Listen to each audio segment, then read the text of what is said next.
कल काल का भाग 1 हो चुका है और उम्मीद है कि भाग 1 आपने देखा होगा। मैं फिर से कह रहा हूं, अगर भाग 1 आपने देखा है तो पहले तो बेस्ट वीडियो है और बड़े ही आसान समझ के साथ आपको पढ़ाया गया है। लेकिन अगर आप अपने पास उपलब्ध बुक भी ऑथेंटिक होनी चाहिए और मेरे हिसाब से सबसे ऑथेंटिक बुक आदित्य प्रकाशन की हिंदी की बुक आप लेंगे तो बेस्ट बुक रहेगी वो। तो उसमें जितने ऑब्जेक्टिव्स हैं वो पढ़िए और जब कहीं पे डाउट हो तो वापस से वीडियो देखिए और निश्चित रूप से आपको बहुत फायदा होगा।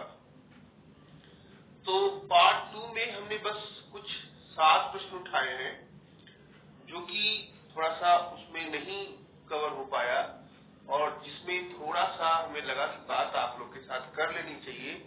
नहीं तो अगर आप वहां पे संदेह में पड़ते हो तो किससे पूछोगे।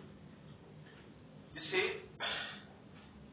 काल कहलाता है तो 4 ऑप्शन दिया था और आपका आंसर है काल कहलाता है क्रिया के घटित होने का समय। और ये यूपी कांस्टेबल 2018 में आया हुआ सवाल है। व्याकरण में काल का अर्थ है समय।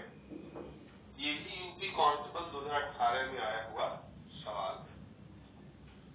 फिर एक बार पूछा हुआ था क्रिया के उस रूपांतर को क्या कहते हैं जिससे उसके कार्य व्यापार के समय और उसकी पूर्ण अथवा अपूर्ण अवस्था का बोध हो। तो इस पूरे वाक्य को पढ़ के हो सकता है कि छात्र जो है संदेह में पड़ जाए क्या आंसर दिया जाए, इसलिए हमने ये क्वेश्चन ले लिया और उसका उत्तर है काल।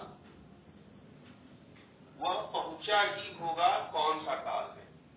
आप पहला वीडियो देखिएगा तो मैंने वहां बताया हुआ है कि ऐसे जनरली दा की ये तो भविष्य काल में आता है, लेकिन हमने बताया है हुआ है वहां पर कि गा की ये भूतकाल में भी आता है, वर्तमान काल में भी आता है।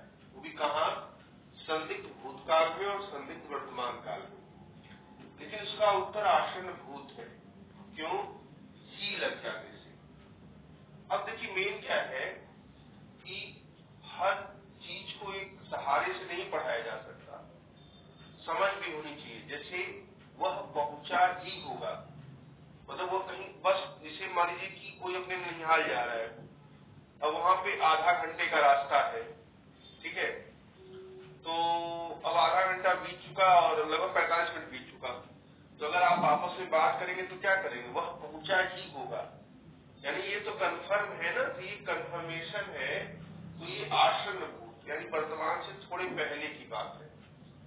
अगर ये ही हटा दीजिए तो यही बात आपका संदिग्ध भूत बन जाएगा।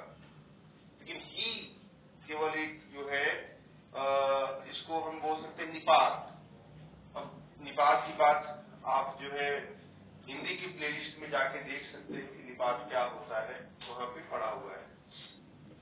तो ये आसन्न भूत हो जाएगा। यूपी एसबीआई एग्जाम 2006 में आया हुआ था। तो समझ भी विकसित करिए, केवल सहारा ही नहीं बहुत होना चाहिए। लेकिन अगर सभी सहारे से पढ़ लेंगे तो सिलेक्शन तो हो ही जाएगा। एक आध question rare to rarest test में आता है, उसकी चिंता करने की जरूरत नहीं। क्रिया के किस रूप में कर्ता के अनुसार लिंग परिवर्तन नहीं होता? भूतकालिक रूप में। बहुत इंपॉर्टेंट क्वेश्चन है। यानी लिंग क्रिया के लिंग का परिवर्तन कर्ता के अनुसार नहीं होता, भूतकालिक में। वर्तमान में भविष्य में होता है लेकिन भूतकालिक में नहीं होता। इस चीज को पढ़ने से आप आगे भी बहुत कुछ सीखेंगे। संभव है यह बात किस काल में? यहाँ पे अक्सर जो है हमें जो है समझ में नहीं आएगा कि किस है, जिससे संभव है।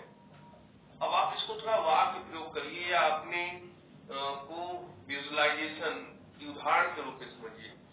जैसे आप क्या कोई इसमें और डाल लीजिए थोड़ा सा, जैसे भारत का इस बार वर्ल्ड कप जीतना संभव है, तो भविष्य में तो बात हो रही है, तो ये संभाव्य भविष्य काल है। यहाँ पे थोड़ा सा मैंने कहा एक बार ले लूं और आपको बता दूं ताकि आप किसी भी संदेह में न रह जाए।